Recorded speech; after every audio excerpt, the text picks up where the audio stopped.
네. 또 일주일 동안 다들 잘 지내셨죠?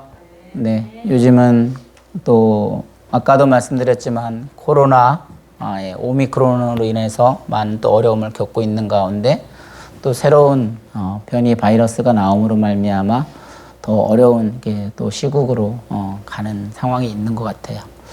그런 가운데 우리가 오늘 본문의 말씀은 사실 늘 감사절이나 또 목사님들이 그럴 때 증거하기도 하는데 어쩌면 이 시점에서 이렇게 또 어려울 때 우리가 또 감사를 되찾는 그런 모습이 더 필요하지 않을까 해서 오늘 말씀을 이렇게 또 묵상을 하게 되었습니다. 이렇게 작은 병실에 중증 환자가 2명이 있었어요. 근데 작은 그 병실에 하나는 이게 창가에 있었고 하나는 이제 벽에 있었는데 이 창가에 앉았던 사람은 이렇게 어떤 치료 과정 중에서 간호사의 도움을 받아서 일어날 수 있는 그런 치료 과정이 있었고 이 옆에 있는 사람은 늘 중증 환자이기 때문에 늘 누워만 있는 그런 상황이었어요. 그래서 가끔 이 밖에 창밖의 모습이 너무 그리워서 이 B에 A에게 이 B에 있는 중증 환자가 A에게 물어봅니다. 그러면 A가 이렇게 밖에 창문을 보면서 그 밖에 있는 광경을 설명을 해줘요. 지금 밖에는 이렇게 호숫가에 백조와 오리들이 떠 있고 중앙에 분수들도 있고 또 아이들이 이렇게 공놀이 하는 모습과 이렇게 또 연인들이 이렇게 다정하게 어깨를 하면서 이렇게 다니고 있는 모습들이 보인다고 이렇게 자세하게 설명을 해줘요. 그러다 보니까 이 B에 있는 중증 환자가 그렇게 친절하게 말을 해주고 디테일하게 해주니까 너무 고마운 거예요. 근데 이제 시간이 지나면서 처음에는 그렇게 친절했던 마음이 너무 고마웠던 마음이 이제 조금 마음이 바뀌면서 저 사람만이 왜 난 항상 이렇게 누워 있는데 저 사람만 이렇게 창밖을 바라볼 수 있다 보니 그 사람만의 어떤 특권이 주어진 것 같아서 마음적으로 조금 속이 상했던 것 같아요. 또 심지어 더 나가니까 저 사람 때문에 내가 창밖을 보지 못하고 하는 어떤 마음의 어떤 비약함이까지 이렇게 들어가게 됩니다. 그러더니 이렇게 잠을 자는데 옆에서 환자가 자꾸 막 이게 숨을 갑자기 거치게 숨을 치면서 막 긴급 호출 버튼을 막 찾는 거예요. 근데 이 옆에 있는 B 환자가 그걸 보았음에도 불구하고 그냥 자는 신용을 하는 겁니다. 왜냐하면 저 환자가 죽어나가게 되면 내가 저 창밖으로 옮겨서 그 창밖을 봐야지 하는 그런 마음으로 그것을 그냥 자는 척하면서 하루가 이렇게 지났어요. 그러니까 새벽이 되자마자 그 시선을 빼나가고 이제 이 B에 있던 그 중증 환자가 간호사에게 제일 처음에 부탁했던 말이 뭘까요? 나를 이 창문으로 옮겨달라고 한 거예요. 그래서 이 창문을 누르고 이제 다른 환자가 누르게 되었죠. 그래서 처음에 이제 간호사의 도움으로 그 창밖을 딱 내다봤어요. 어떤 환경이 펼쳐졌을까요? 그 밖에는 정말 회색 벽밖에 아무것도 보이지 않아요. 빌딩 사이에 그냥 회색 벽밖에 보이지 않았던 거예요. 그러니까 그 자신이 너무 이게 옹졸함에 괜히 어떤 비약함에 너무 미안했던 거예요. 이 친구가 어떤 나에게 희망과 격려를 주기 위해서 이렇게 말해줬다는 것을 깨닫게 되었었죠. 그래서 우리의 인생은 어떠한 시각으로 바라보느냐가 우리의 인생들을 결정할 수가 있어요. 그래서 오늘 본문 여러분이 너무도 잘 알고 있는 말씀이기도 한데 하나님께서 이스라엘 백성들을 출애굽을 시켜주게 되죠. 그 애굽의 노예 생활 가운데 이제 시내산까지 한 3개월 걸려서 가게 됩니다. 근데 이제 시내산에서 모세를 통해서 하나님의 율법과 말씀을 통해서 다 훈련을 받아요. 그리고 정말 우리가 하나님 앞에 이 노예로 나온 것이 노예에서 해방된 것이 얼마나 감사한 일이고 얼마나 기쁜 일인지 하나님과 더 가까워지기 위해서 율법으로 말씀으로 하나하나 세워가는데 그래서 이제 거기서 훈련을 1년 동안 받고 이제 3일 만에 다시 가나안으로 출발하는 배경의 과정을 가지고 있어요. 근데 보통 뭐라고 해요? 작심삼일이라고 3일 만에 그렇게 우리가 감사한 훈련을 받았는데도 불구하고 3일 만에 뭐예요? 불평불만이 터지는 거죠. 그래서 오늘 그 11장 1절에 뭐라고 나와 있어요? 한번 읽습니다. 시작. 여호와께서 들으시기에 백성이 악한 말로 원망하며 여호와께서 들으시고 진노하사 여호와의 불을 그들 중에 붙여서 진영 끝을 사르게 하시매. 그러니까 작심삼일 만에 불평불만을 이제 쏟아내기 시작을 한 거예요. 근데 문제는 뭐냐면 그 불평의 불만을 누가 들으신 거예요? 하나님이 듣고 계신다는 거예요. 그래서 하나님께서 그 진영의 끝을 불사른다 해서 이제 심판하는 어떤 경고 중에 어떤 심판은 되어지는 메시지 중이에요.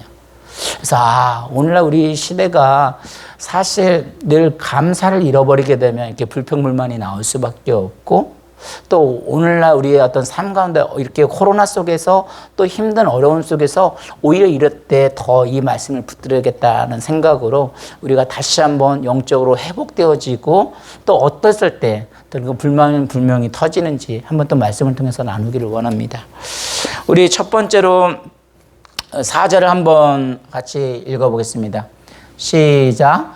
그들 중에 섞여 사는 다른 인종들이 탐욕을 품음에 이스라엘 자손도 다시 울며 이르되 누가 우리에게 고기를 주어 먹게 하랴. 다시 말해서 불평의 원인들은 다른 것이 아니라 여기서 우리가 핵심으로 봐야 할 게 뭐냐면 그들 중에 섞여 사는 다른 인종들 했어요. 그러니까 이게 출애굽기 12장 8절에 보면 38절에 보면 이 사람들 뭐라 했냐면 여러의 잡족속들. 다시 말해서 그냥 쉽게 말하면 어떤 사람들이에요? 이방인들이라는 소리예요. 그러니까 그 출애굽의 노예 생활을 할 때 그 이방인들과 섞여서 같이 나왔던 거예요. 근데 이 사람들이 지금 뭐야? 불평의 소리를 듣는 거예요. 그래서 불평의 소리를 듣는 거예요. 참 신기한 게 뭐냐면 이 긍정적인 마인드는 잘 전염이 안 되는데 이게 부정적인 말들은 참 전염이 잘 돼요. 그래서 부정적인 생각들을 자꾸 말을 하게 되면 그게 쉽게 뭐예요? 거기에 전파가 되는 거예요. 그래서 교회 무너뜨리는 사람들 결코 많이 필요하지 않아요. 한두 명이 그냥 불평만하고 흔들어 보면 교회 무너지는 거 순간입니다. 왜냐하면 전염이 너무 잘 되거든요. 그래서 우리는 어떤 불평의 그런 습관들이 보면 결국 뭐냐면 불평의 습관들을 갖고 있는 사람들과 같이 어울리고 거기에 동조를 하게 되면 이렇게 되어지는 거예요. 그래서 이 하나님이 이렇게 불평과 어떤 원망은 사실 하나님을 가까이 하기보다는 뭐예요? 오히려 사단이 그때 틈타기 쉬운 거예요. 그래서 이 감사는 하나님을 가까이 하게 하지만 불평불만은 사단을 가까이 하게 한다라는 말도 있어요. 오늘날 현대인의 가장 잃어버린 게 뭐라고요? 감사를 잃어버린다고 말하고 있어요. 그래서 우리가 감사를 잃어버리게 되면 똑같은 조건인데도 뭐예요? 그것이 하나하나 이렇게 불만이 되기 시작합니다. 불만이 되면 어떻게 될까요? 너무도 정말 잘 왔는데도 불구하고 그 불평 불만으로 인해서 한 것이 다 무너져요. 그래서 제 정확하게 얘기하자면 아가서 12장 4절에 있나 그 작은 여우 기억나시나요? 한 공동체를 무르는 작은 여우가 그냥 그 공동체를 무너뜨리는 건 순식간이거든요. 작은 여우라는 건 뭐예요? 그 작은 원망, 불평 하나로 인해서 그 공동체를 무너뜨릴 수 있다는 거예요. 그래서 저와 여러분들은 늘 우리의 삶 가운데 오히려 코로나 속에 또 힘들고 어려움이 있다고 하지만 정말 오히려 부정적인 말보다 긍정적인 말에 또 힘을 기울여서서 정말 늘 감사와 또 이런 코로나 속에도 어려움들을 이겨낼 수 있기를 또 주님의 이름으로 간절히 축원합니다. 우리 4절을 다시 한번 읽어볼까요? 두 번째입니다. 할 수 있습니다. 시작. 그들 중에 섞여 사는 다른 인종들이 탐욕을 품음에 이스라엘 자손도 다시 울며 이르되 누가 우리에게 고기를 주어 먹게 하라. 그래서 뭐라 했냐면 그들 중에 섞여 사는 다른 인종이라고 했고 그들이 뭐라고 했냐면 뭐를 품었다고요? 탐욕을 품었다는 거예요. 그러니까 탐욕을 품었다는 것은 다시 말해서 불평의 원인은 다른 것들이 아니에요. 뭐예요? 탐욕이라는 거예요. 이 탐욕이라는 정의를 해보면 우리에게 필요한 거 이상으로 과욕을 부린다는 뜻이죠. 그래서 이 탐욕이라는 건 단순히 내가 어떤 갖고 싶다는 것을 뛰어넘어서 내가 이렇게 차고 넘치면 그 옆에 사람에게도 주어야 하는데 그것까지도 뭐예요? 더 취하려는. 그래서 내가 9개를 가지고 있으면 그 1개 가지고 있는 사람 것까지 뺏어 가지고 10개를 채우려고 하는 그런 탐욕에서 나온다는 거죠. 그런 걸로 인해서 뭐 재물, 어떤 명예, 권력, 흔히 말하는 그런 데서 다 탐욕에서 시작이 되어진 겁니다. 사실 이 상황은 어떤 상황이에요? 이스라엘 백성들이 아까 말씀드린 대로 3개월 동안 이제 시내산에 와서 하나님 그 모세를 통해서 말씀을 교육을 받을 때 그들이 먹을 것이 하나도 없었어요. 그런데 그때 무엇이 떨어졌어요? 하늘에서 내려오는 만나, 양식이 너무 이렇게 떨어졌던 거죠. 근데 그런 양식을 하면서도 정말 한 끼도 굶지 않고 살아왔는데 이들이 이제 먹고 배불렀을까요? 뭐라고 하냐면 이제 맛이 없다는 거죠. 그러면서 더 맛있는 걸 찾는 거예요. 그래서 예전에 뭐예요? 과거에 먹었던 나중에 이자가도 나오지만 오이, 푸치 막 그런 것들을 생각하면서 지금 있는 생활들 자체가 뭐예요? 이제 불평을 뛰어넘어가지고 이제 더 많은 것을 이렇게 취득을 하고 싶었던 거죠. 그래서 우리들도 마찬가지로 모든 축복에 익숙해지면 축복을 바라는 마음을 상실할 수가 있습니다. 그러나 부족하고 또 불편한 가운데서도 주신 축복에 집중하며 또 나아가는 사람들은 그런 고난 가운데 있어도 뭐예요? 그걸 뛰어넘을 수 있는 능력이 있는 거죠. 그래서 항상 뭐냐면 고난은 축복이 될 수 없지만 그 고난은 축복의 통로라고 하는 이유가 정말 그 고난을 뛰어넘었을 때 그 모든 것이 더 감사함이 될 수 있고 훨씬 기쁨이 되는 거예요. 그래서 비가 올 때는 막 너무 젖어서 내가 죽을 것 같지만 제가 비가 온 데는 뭐야? 땅이 더 단단하다고 훨씬 더 든든해지는 겁니다. 그래서 요즘 이렇게 코로나 바이러스 때문에 사실 살기 힘들잖아요. 많이 어렵다고 해요. 교회들도 전반적으로 힘들다고 해요. 근데 많이 한번 되돌아보았습니다. 이게 TV에서 보면 정말 그 의사들이 그 우주복 같은 거 이 더운데도 이 추운 때도 막 이런 거 너무 입으면서 또 안경 같은 거 혹시 이게 비행기 한번 타보시면은 그들 안경 끼잖아요. 그럼 이렇게 안경 이렇게 벗어 옆에서 보면 그 자국 생겼어요. 그들이 자국 생겼는지 없는지도 몰라요. 근데 그렇게 하면서 뭐예요? 그 코로나로부터 그 사람들을 전염을 막기 위해서 사실 수고하는 분들이 있기에 얼마나 사실 감사한 거예요. 우리가 교통사고 나면 제일 먼저 달려오는 사람들이 누구예요? 911 이렇게 신고를 하잖아요. 교통사고 나면. 그러면 경찰들이 달려오고 소방차들이 달려오잖아요. 사실 그들이 있기 때문에 뭐예요? 그들 때문에 교통 정리가 되어지고 이게 신속하게 다 처리가 할 수 있는 거잖아요. 우리들이 학교에 가면 학교에 가서 이게 친구들이 있다는 거 얼마나 감사해요. 얼마나 공부할 수 있는 친구들이 있다는 거. 또 신문에 보니까 요즘에 코로나 때문에 신규 선생님들이 학교에 왔는데 50%가 되돌아갔다는 거예요. 근데 요즘 학교 선생님들 그 수업하면서 쉬워 보이나요? 오히려 그냥 가르칠 때보다 줌, 화상으로 해서 준비할 게 훨씬 많아요. 그러다 보니까 그렇게 열심히 준비해 주시는 선생님들이 계시기에 얼마나 감사해요. 자, 우리 교회에 바로 적용을 해볼까요? 달라스 우리 교회에 렌트비를 낼 수 있다는 거, 사실 이 인원으로 렌트비를 낼 수 있다는 거 얼마나 감사한 일입니까? 그것은 그만큼 우리가 이 어려운 가운데서도 축복을 받았다는 거예요. 조물주의가 누구죠? 조물주의가 건물주라는 이야기가 있어요. 이 건물주 되시는 장로님이 다른 교회 가지 아니하고 우리 교회에 나왔다는 거 너무 감사하잖아요. 네, 장로님 감사해요. 네. 뿐만이 아니라 이렇게 사역자들이 어려운 가운데서도 정말 동역자들 옆에 있을 수 있다는 거 너무도 감사하잖아요. 그냥 개인적으로 한번 돌아보니까요. 정말 이게 몸이 아프지만 이게 아까 말들이 이런 모습을 보면서 내가 스스로 뭔가 음식을 먹을 수 있다는 거 너무 감사하더라고요. 너무 배가 고파요. 너무 이렇게 음식 냄새를 맡을 수 있는 코가 있다는 게 너무 감사한 거. 우리 코로나 하면 이게 감각이 없어진다면서요. 얼마나 감사해요. 또 이렇게 정말 하나님 앞에 예배를 통해서 또 이렇게 걸어 나올 수 있다는 튼튼한 다리가 있다는 게 너무 감사한 거예요. 물을 하루에 제가 8잔을 지금 먹고 있는데 그 8잔을 먹을 수 있다는 것이 너무 감사한 거예요. 그런데 이런 감사를 잃어버리기 때문에 늘 하나님과의 관계가 지속이 되어지고 삶을 돌아볼 수 있는데 이 감사 속에서 탐욕이 들어오게 되면 어떻게 될까요? 감사는 사라지게 되고 오히려 하나님을 향한 원망과 불평이 쏟아지기 시작합니다. 그러면 그 탐욕은 어떤 기쁨까지 빼앗아가 버립니다. 또 사람을 향한 기대와 탐욕이 되면 감사함도 사라지고 어떻게 돼요? 불평과 원망이 생기게 됩니다. 그러면 먹는 거, 입는 거, 마시는 것까지 탐욕이 되면 그때는 뭐예요? 기쁨이 다 사라지게 되고 원망과 투정을 부리게 돼요. 그래서 빌립보서 그 4장 11절 12절 사도 바울이 뭐라고 했어요? 우리 같이 한번 읽습니다. 시작. 내가 궁핍함으로 말하는 것이 아니니라 어떠한 형편에든지 나는 자족하기를 배웠노니 나는 비전에 처할 줄도 알고 풍부에 처할 줄도 알아. 모든 일 곧 배부름과 배고픔과 풍부와 궁품에도 처할 줄 아는 일체의 비결을 배웠노라. 아멘. 그러니까 하나님 안에서 작은 거, 큰 거, 그 모든 일에 감사할 수 있는 뭐요? 자족의 비결을 우리는 뭐요? 이미 배웠다는 거예요.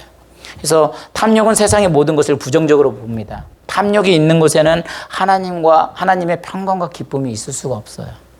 그러나 우리가 하나님에서 이렇게 스스로 자족할 수 있는 걸 배웠다고 말씀했던 것처럼 작은 것에도 스스로 만족할 수 있는 지혜가 정말 이 코로나 속에서 더 필요하겠다라는 생각이 되어집니다. 그래서 저와 여러분들은 우리 애들 작은 삶 속에서도 또 이게 작은 어려움 속에서도 또 감사를 잃어버리지 않기를 주의 이름으로 간절히 축원합니다. 마지막으로 우리 5절 6절도 한번 같이 읽어볼까요? 시작. 우리가 애굽에 있을 때에 값없이 생선과 오이와 참외와 부초와 파와 마늘들을 먹은 것이 생각나거늘 이제는 우리의 기력이 다하여 이 만나 외에는 보는 것이 아무것도 없도다 하니라. 그러니까 불평불만이 언제 생기는가 했더니 이게 뭐예요? 비교의식을 가질 때 이런 불평불만이 생긴다. 그러니까 비교를 하더라도 뭐예요? 사실은 잘못된 비교죠. 지금 이스라엘 백성들은 어떤 상황이에요? 그 애굽에서 노예 생활을 하다가 지금 어떤 거예요? 하나님이 출애굽을 시켜주셔서 해방이 되어진 거잖아요. 그래서 언제든지 뭐예요? 하나님 앞에 자기들이 예배하고 싶을 때 예배도 할 수 있고 하나님 앞에 기쁨으로 드릴 수 있는 어떤 이 비교될 수 없는 그런 거였는데 지금 뭐예요? 먹을 것 때문에 옛날에 그때가 좋았다는 거죠. 오늘날로 적용을 한다면 내가 예수님을 믿었는데 너무 힘들다는 거죠. 맨날 목사님이 기도하라고 하는데 기도도 안 나오면 막 쪼이지. 수요 예배 안 나왔다고 뭐라고 했었지. 그러니까 뭐라고 해요? 내가 세상에 있을 때가 차라리 더 좋았는데. 그러니까 하나님 있을 때 이게 제작되고 말씀대로 살아가는 거 자꾸 목사님 아니면 성경 읽으라 했었지, 기도하라 했었지. 세상에 있을 때는 내가 얼마나 더 자유롭고 먹을 것도 없고 돈도 그냥 이 교회 오면 맨날 재정 때문에 맨날 기도해달라고 하는데 내가 세상 나가면 재정적으로도 기도 안 해도 다 살고 있는데 세상에 있을 때가 더 좋았다는 거죠. 그거하고 다를 바가 뭐가 있냐는 거죠. 비교 자체가 다르잖아요. 사실 하나님의 부르심으로 말미암아 이곳에 온 건 뭐예요? 왜 우리가 기도해야 되고 말씀을 해야 한다고 하는 것이 왜 그렇습니까? 엊그제 토요일 날 새벽 기도를 하는데요. 예수님이 가족들이 몰려옵니다. 예수님을 만나려고 왔어요. 그런데 많은 사람들 때문에 그 예수님 앞에 나오지를 못하는 거예요. 예수님의 동생들이. 그러니까 안타까워서 그 말을 하는데 예수님이 뭐라냐면 이 사람들이 내 가족이 아니라 말씀을 듣고 행하고 지키는 자가 내 가족이라고 말하는 거예요. 여기서 말했던 예수님의 부분은 핵심은 뭐였냐면 혈연적인 부분을 관계를 이렇게 부정하는 것이 아니라 진짜 천국의 백성들은 뭐예요? 하나님의 말씀을 믿고 따르고 행하는 이 사람들이 내 친척이다. 그러니까 직분자라고 해서 목사라고 해서 다 천국의 백성들이 아니라 그 말씀에 따라서 행하는 사람들. 그러니까 거룩한 그 자체가 아니겠어요? 그러면서 나아가는 게 뭐냐면 이제 바로 이어서 광풍이 부는 갈릴리 바다에 이제 광풍이 불어닥치는 거예요. 근데 그 광풍 가운데 그 불어닥칠 때 그 배에는 누가 있었어요? 예수님이 그 밑에서 잠을 자고 있었던 거예요. 다시 말해서 오늘날로 적용을 해보면 우리가 크리스찬이라고 해서 믿는 사람들에서 그 광풍이 우리를 피해가는 게 절대 아니라는 거예요. 예수님이 같이 동행함에도 불구하고 뭐예요? 그 광풍은 인생의 광풍은 늘 수시로 다가올 수 있다는 거예요. 내가 하나님을 믿으니까 앞으로 모든 것이 다 잘 되고 형통할 거야. 물론 그렇기도 하지만 그렇지 아니할 수도 있다는 거예요. 그런데 그 예수님의 제자들이 누구를 깨웠어요? 예수님을 깨웠다는 거죠. 다시 말해서 우리 믿는 사람들은 그런 광풍이 똑같이 오기는 하지만 대처 방법이 다르다는 거죠. 어떻게 하는 거야? 예수님을 깨우는 것처럼 우리는 그럴 때일수록 더 기도하는 겁니다. 그리고 그 두려움은 우리뿐만이 아니라 누구나 다 두려워요. 코로나 아마 크리스찬 말고도 세상 사람들도 다 두려워할 거예요. 그러나 우리는 그 세상을 주관하시는 하나님을 믿기 때문에, 그 하나님을 더 의지하기 때문에 그 광풍을 두려워하지 않는 것이, 저는 그게 성공이라고 생각을 합니다. 교회 개척하고 뭐 렌트비 내고 또 앞으로 나아가려면 사실 쉽지 않아요. 아까 말씀드린 대로, 계속해서 말씀드린 대로 우리가 얼마나 어려우면 사실 태권도 미션 스쿨까지 하겠어요. 그럼에도 불구하고 우리가 그렇게 감사할 수 있는 건 사실 지금 3명밖에 안 돼요. 학생 수가. 그럼에도 불구하고 이 코로나 속에 그렇게 함께 해줄 수 있다는 사람들이 있다는 거, 또 발런티어로 떼어주는 사람이 함께 있다는 거, 그게 감사하기 때문에 그렇게 나가는 거 아니겠습니까? 그리고 그러다 풀리다 보면 또 하나님이 길 열어다 주시다 보면 또 그런 걸 통해서 역사를 하시니까. 그래서 저와 여러분들은 어떤 장소의 문제가 아니다. 찬송가에도 주의 수나 그 어디나 뭐요? 주님이 동행하면 그 어디나 하늘나라로 말하는 것처럼 똑같은 장소이고 똑같은 여건임에도 불구하고 어떤 사람은 그 사람을 그 가운데 뭐요? 천국을 만들어가는 사람이 있는가 하면, 또 어떤 사람은 뭐요? 똑같은 조건에도 지옥을 만들어가는 사람이 있어요. 우리가 미국 생활에 정착하는 데 있어서 누구나 거쳐야 하는 과정들이 있어요. 참 쉽지 않아요. 특히 어떤 신분의 문제들 그런 거 있으면 정말 어려워. 왜냐면 그때 돈이 가장 많이 들어가는 때이거든요. 그러나 뭐예요? 우리가 그 가운데도 작은 것에 감사를 잃어버리게 되면, 마음이 불편해지게 되면 옆에서 듣는 사람들도 사실 어려워질 수밖에 없어요. 그래서 이스라엘 백성들은 그렇게 되다 보니까 하나님을 원망하고 백성들에게 또 불평을 하고 지도자들도 하게 됐습니다. 그래서 애굽에서 먹었던 그 음식을 생각하면서 차라리 애굽으로 돌아갔으면 좋았을 거라라고 비교의식을 하면서 잘못된 생각을 하고 있어요. 우리는 하나님의 백성입니다. 하나님의 자녀들입니다. 세상 사람과 비교하는 것이 아니라 정말 우리가 하나님 안에서 말씀을 통해서 나 자신을 다시 한번 돌아보고 내가 혹시 감사를 잃어버리지는 않았는지, 이렇게 되어진다면 원망과 불평은 마귀로 도우지만 그 감사는 하나님보다 더 가까워지는 어떤 자족의 비결이라고 배웠습니다.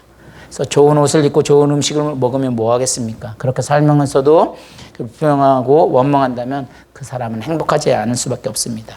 그래서 1년 동안, 말씀을 정리합니다. 1년 동안 그렇게 말씀 훈련을 받고 나아가서 자, 이제 가나안 땅으로 출발합시다 했는데 3일 만에 이렇게 불평하는 거 보면 결코 신앙생활이 또 그렇게 쉽지는 않아요.